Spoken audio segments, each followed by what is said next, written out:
Friends, ఈరోజు అయితే ఆమ్లెట్లు వేస్తున్నాను. అది గుంత పొంగనాల పీటలో ఆమ్లెట్లు మస్తున్నాయి. అసలు ఇట్లనైతే ఇట్లా పొంగనాలతోటి కర్రీ చేసుకోవాలి. ఎగ్ పొంగనాలతోటి కర్రీ సూపర్గా ఉంటుంది.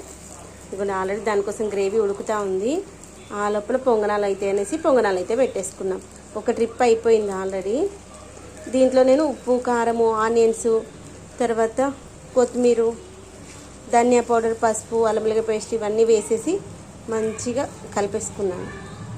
అన్నీ మిక్స్ అయిన తర్వాత గుంత పొంగనాల పీటలో ఆయిల్ వేసేసుకొని వీటిని వేసుకోవాలి. గంతే. ఒక సైడ్ కాలిన తర్వాత ఇంకొక సైడ్ టర్న్ చేసుకోవాలి.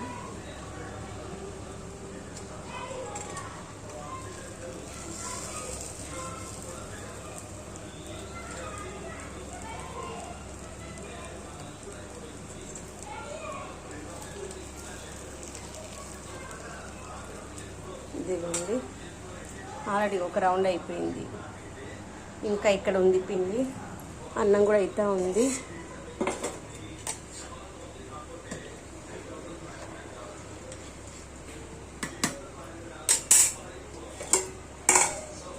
దానికి గ్రేవీ అన్నమాట ఇది.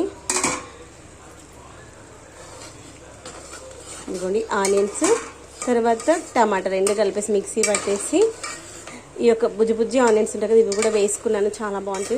మన తోటలో 4 దొండకాయలు వచ్చిండే, అవి కూడా వేసిన. ఇప్పుడు మంచిగా మగ్గనిద్దాం.